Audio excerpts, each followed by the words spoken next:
नमस्कार, welcome to career 247। मैं हूं प्रशांत धवन। नाउ आज के समय दुनिया भर में एक टॉपिक पर चर्चा हो रही है, वो है यूएस कनाडा ट्रेड टॉक्स किस तरीके से अचानक से कोलैप्स कर गई। ट्रंप ने ये ट्वीट करी कि कनाडा ने चीटिंग करी और कनाडा पकड़ा गया। ये लोग फ्रॉड कर रहे थे और इस वजह से मैं बिल्कुल कनाडा के साथ कोई भी ट्रेड डील नहीं करना चाहता। जो भी बातचीत हो रही थी बिटवीन कनाडा एंड यूएस, ये टूट चुकी है। अजीब बात देखिए, कुछ ही हफ्तों पहले कनेडियन प्राइम मिनिस्टर ट्रंप से मिलने के लिए गए थे। ठीक ठाक बातचीत हुई, ट्रंप का वही डायलॉग के ग्रेट गाय, और उसके बाद अचानक से ट्रंप ये ट्वीट करते हैं और सारी बातचीत कैंसिल हो जाती है। नाउ इंडियन पर्सपेक्टिव से ये टॉपिक बहुत ज़्यादा इंपॉर्टेंट इसलिए है क्योंकि भारत खुद आज के समय एक ट्रेड डील नेगोशिएट कर रहा है with the United states of America. और रिसेंटली आपने देखा होगा, हमारे जो कॉमर्स मिनिस्टर है पीयूष गोयल साहब, इन्होंने एक स्टेटमेंट भी दी है ट्रेड डील को लेकर के दबाव में भारत कोई ट्रेड डील नहीं करने वाला। नाउ कई लोग काफ़ी बार क्वेश्चन करते रहे भारत की अप्रोच कि इंडिया इतना ज़्यादा एक हार्ड बॉल गेम क्यों खेल रहा है ट्रंप के साथ। बाकी देश है, कनाडा, यूरोप के देश हैं, वो ट्रंप के बुलाने पर उनके लीडर जल्दी से पहुंच जाते हैं, सब कुछ आराम से हो जाता है। बट प्रॉब्लम यही है, ट्रंप आज के समय इतने अनस्टेबल हो चुके हैं कि एक बार ये हाथ मिलाने के बाद भी कब यू टर्न ले ले, कब ट्रेड डील कैंसिल कर ले, नो वन नोज। और इधर आप देख पाओगे न्यूयॉर्क टाइम्स, वॉशिंगटन पोस्ट, हर जगह आपको ये हेडलाइन दिखेगी, Trump says he is cutting of trade negotiations with Canada. ये डेवलपमेंट देखकर इवन जो पोप है, क्रिश्चियनिटी में जो कैथोलिक सेक्ट है, उनके मेन लीडर माने जाते हैं, main spiritual leader Pope Leo, इन्होंने भी कहा कि देखिए बहुत दुख लगता है आज के समय कि यूएस कनाडा रिलेशंस जो एक टाइम पर बहुत ज़्यादा स्ट्रांग हुआ करते थे, क्लोजेस्ट ऑफ एलाइज हैं, ये आज के समय एक दूसरे से अलग हो चुके हैं। They have become separated from one another. Now अब ट्रंप ने अचानक से कनाडा के साथ जो भी बातचीत थी ट्रेड को लेकर ये कैंसिल क्यों कर दी, इसके बारे में भी मैं आपको और जानकारी दूंगा। बट मैं चाहता हूँ ये छोटी सी क्लिप है कुछ सेकेंड्स की, ये आप देखें। इसमें भारत के कॉमर्स मिनिस्टर समझाएंगे कि ट्रेड डील का महत्व क्या होता है। काफ़ी बार जब लोग बात सुनते हैं ना, ट्रेड डील करनी है कि एक्सचेंज हो गया, बट नहीं, ट्रेड डील बहुत ज़्यादा मैटर करती है दो देशों के बीच में। जब दो देशों के बीच में एक बड़ी ट्रेड डील होती है तो एक तरीके से ये संकेत भी होता है उस कंट्री के रिस्पेक्टिव सिटीजन्स को कि आपस में घुलिए मिलिए, हमारे रिलेशंस अच्छे हैं, जियोपॉलिटिकल इंटरेस्ट भी काफ़ी जगह मर्ज होते हैं और फ्यूचर काफ़ी हद तक प्रॉस्परस है। ये जो छोटी सी क्लिप है ये आप देखिए। Trade deals are for a longer duration. Trade deals are not only about tariffs, it's not only about access of goods or services, it's also about trust, it's also about relationships. It's a demonstration to businesses that you can work with between both countries and trust businesses to prosper, businesses to be protected, businesses to get opportunities and a fair deal in a rule of law in democracies that we all work in. So I think trade deals in a longer context have far more than just tariffs. बिल्कुल सही बात है। Trade deal सिर्फ tariff के बारे में नहीं होती कि आप टैरिफ 15% कर दो या 20% कर दो, 25% कर दो। ये स्टेटमेंट एक ग्लोबल मंच पर देकर, इधर यहाँ पे आप देख पाएंगे बाकी लोग जो बैठे हैं, इनमें से एक यूके के मिनिस्टर हैं, कई बाकी जो इंपॉर्टेंट अफ्रीकन कंट्रीज़ हैं उनके मिनिस्टर्स यहाँ पे बैठे हैं, कई यूरोपियन कंट्रीज़ के जो रिप्रेजेंटेटिव्स हैं ये बैठे हैं। पीयूष गोयल साहब ने बहुत सही बात यहाँ पर बोली है, टैरिफ 50% कर दिया, 20% कर दिया, इसके बेसिस पर ट्रेड डील नहीं होती कि अब चलो टेबल पे आ जाओ, हमारे साथ ट्रेड डील करो, टैरिफ कम कर दूंगा। ट्रेड डील के पीछे ट्रस्ट भी होना चाहिए कि as a country, Republic of India, can our country trust you, क्या हम भरोसा आप पे कर सकते हैं। और ट्रंप का देखिए जो फ्लिप फ्लॉप करने का तरीका है ना, इससे प्रॉब्लम यही होती है, ट्रस्ट बिल्कुल इरोड हो जाता है। आपको बहुत सारी एश्योरेंसेस चाहिए होती है और एश्योरेंसेस लेने के बाद भी आपको कुछ पता नहीं है कि ट्रंप को क्या हो जाए अचानक से। मतलब कोई बड़ी बात नहीं है, कल को इंडिया और यूएस के बीच में ट्रेड डील हो, ठीक है, डोनाल्ड ट्रंप अचानक से 2-3 हफ्तों बाद पता नहीं किस इशू को लेकर भड़क जाए कि India S-400 missile defence system के एक्स्ट्रा मिसाइल्स परचेज कर रहा है रशिया से, ये अलाउड नहीं होगा, trade deal cancel. You never know what is going to happen, क्योंकि कोई भी चीज यहाँ पर कंफर्म नहीं लग रही। और भारत की अप्रोच को आज के समय यूएस के कई फेमस जियोपॉलिटिकल थिंकर्स भी अप्रिशिएट कर रहे हैं। I mean as American obviously वो चाहेंगे कि इंडिया जल्दी से यूएस की जो सारी डिमांड्स हैं उनको एक्सेप्ट कर ले, बट एक न्यूट्रल पर्सपेक्टिव से अगर वो देखते हैं तो उनके हिसाब से इंडिया और चाइना ने जिस तरीके से ट्रेड डील को लेकर अपना ग्राउंड बना के रखा है, वो कह रहे हैं कि अगर डिले होता है होने दो, ट्रम्प 50% टैरिफ, जितने परसेंट टैरिफ लगाते हैं लगाने दो, बातचीत आराम से होगी, कोई अचानक से सडनली कोई ट्रेड डील नहीं होने वाली। इवन दो कई देश हैं वो ट्रम्प के सामने पैसा फेंक रहे हैं कि हम आपके देश में इन्वेस्टमेंट कर लेंगे, हम आपके देश में जॉब्स क्रिएट करेंगे या फिर और यूएस को फायदा पहुंचाएंगे। इंडिया और चाइना से ज़्यादा लेवरेज रखते हैं अपने पास, वो दोनों वेट कर रहे हैं एक सही ट्रेड डील की। ये जो छोटी सी क्लिप है ये मैं चाहता हूं आप सुने, और इससे अगेन आपकी एक डीपर एक अंडरस्टैंडिंग बनेगी कि what is happening. India US trade deal क्यों नहीं हो रही, इसको लेकर काफ़ी लोगों के क्वेश्चंस हैं, और आई थिंक जो यूएस कनाडा के साथ रिसेंटली हुआ है ये देखकर बहुत से लोगों को एक डीपर अंडरस्टैंडिंग होगी कि भारत के लिए कितना इंपॉर्टेंट है वेट करना। जितना हमारी जीडीपी बिना यूएस के भी ग्रो करती रहेगी ना, यूएस को इवेंचुअली समझ में आ जाएगा कि India doesn't really need US, India वैसे ही अपने आप ग्रो करता रहेगा। Many U.S. allies have moved to proactively limit damage from any future fight with the White House. The UK, the European Union, Southeast Asian countries have offered non-reciprocal trade deals.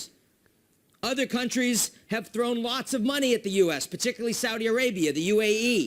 Some countries with like-minded governments like Argentina and El Salvador.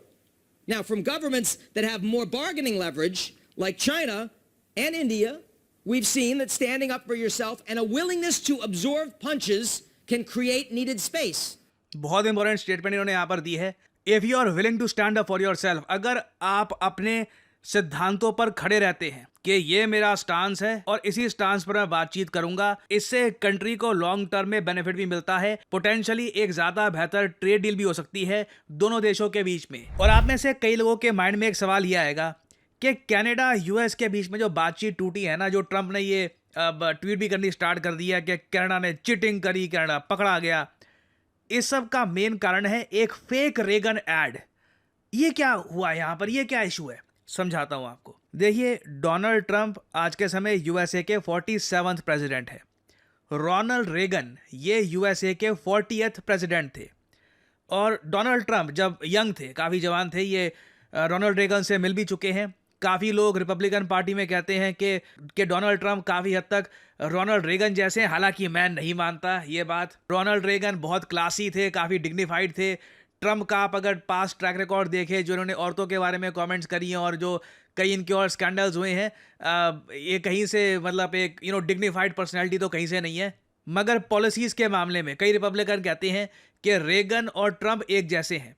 Now Canada में जो Ontario इनका province है, वहाँ की सरकार ने एक add publish करी।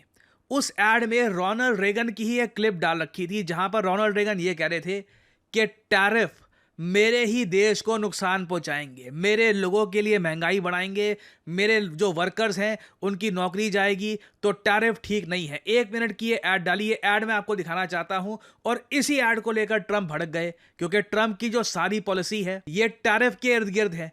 He is the tariff king. Trump ने बेसिकली अपनी पूरी सेकेंड जो इनकी टर्म है इसको टैरिफ के आसपास बनाया है। ट्रंप मानते हैं कि टैरिफ लगा दो सब कुछ सॉल्व हो जाएगा, टैरिफ से वॉर सॉल्व हो जाएगी, ट्रेड डील हो जाएगी, सब कुछ। Tariff is the answer to everything.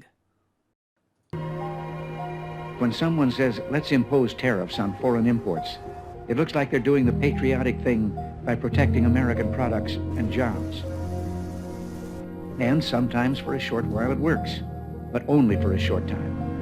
But over the long run, such trade barriers hurt every American worker and consumer. High tariffs inevitably lead to retaliation by foreign countries and the triggering of fierce trade wars.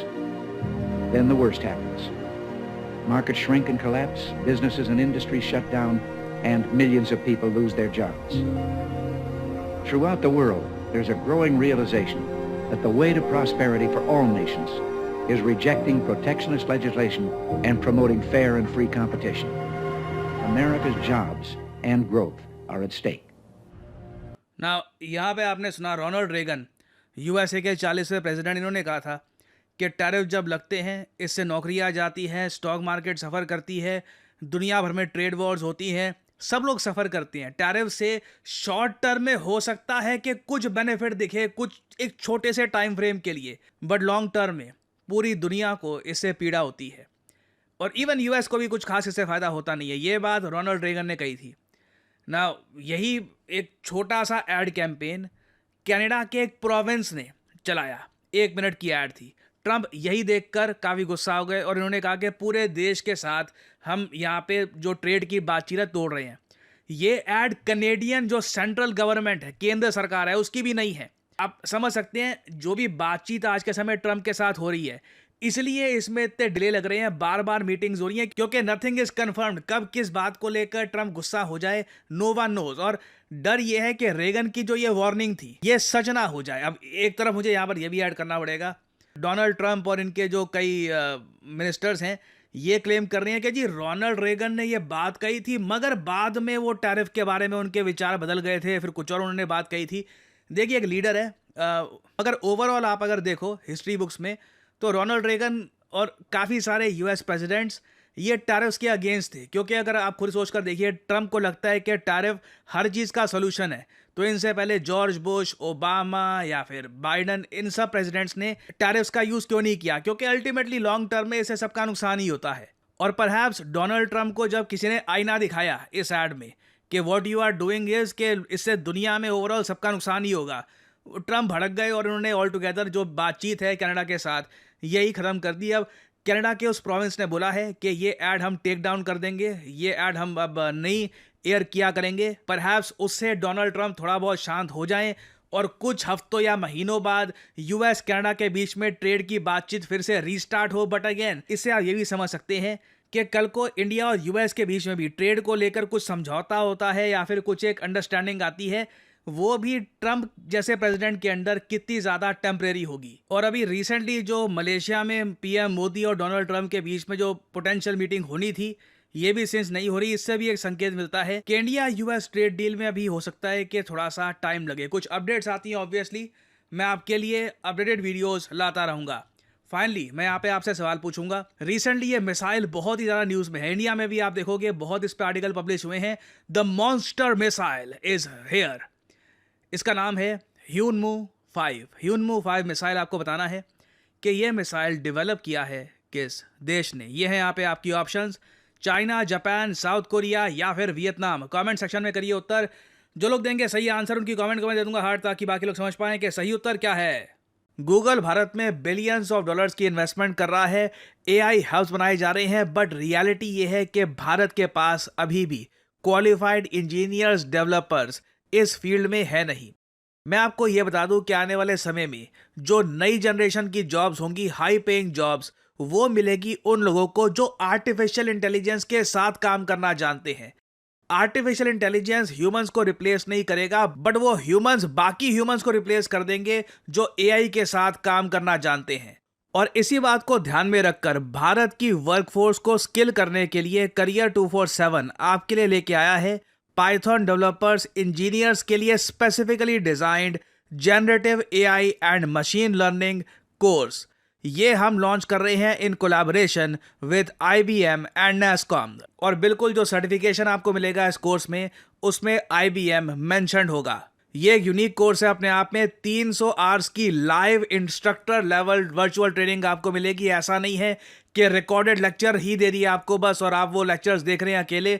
Live classes होंगी, interactive classes, जहां पे आप involve feel करेंगे और basically आपको सिखाया जाएगा कि एआई का इस्तेमाल करके कैसे कोडिंग आप कर सकते हैं। आपने सुना होगा इसके बारे में कि कोडिंग करना तो बहुत ही आसान हो गया, एआई का इस्तेमाल कर लीजिए, बट कैसे, ये बात आपको बताएगा कौन। इसके कोर्सेज दुनिया में ज़्यादा अवेलेबल है नहीं। सो बैच हमारा लॉन्च हो रहा है 25 अक्टूबर 2025 को। ये डेट याद रख लीजिएगा। पहली क्लास होगी इस दिन में, तो बेस्ट शुरुआत हो सकती है यहाँ पे आपकी। आपको सिंपली करना क्या है, वीडियो के कमेंट सेक्शन में जाइए, वहाँ पर लिंक पर करिए क्लिक, आपके सामने ये पेज खुल जाएगा। अपना नाम, ईमेल आईडी, फ़ोन नंबर डालिए, कोड यहाँ पर डालिए PD10 और करियर 247 की तरफ से आपको कॉल आएगा और आप ये कोर्स कर सकते हैं परचेज। याद रखिएगा आपको यहाँ पर ट्रिपल सर्टिफिकेशन मिलेगी by career 247, IBM and NASSCOM। So use the code PD10, save your hard-earned money, and as I always say, may the gods watch over you.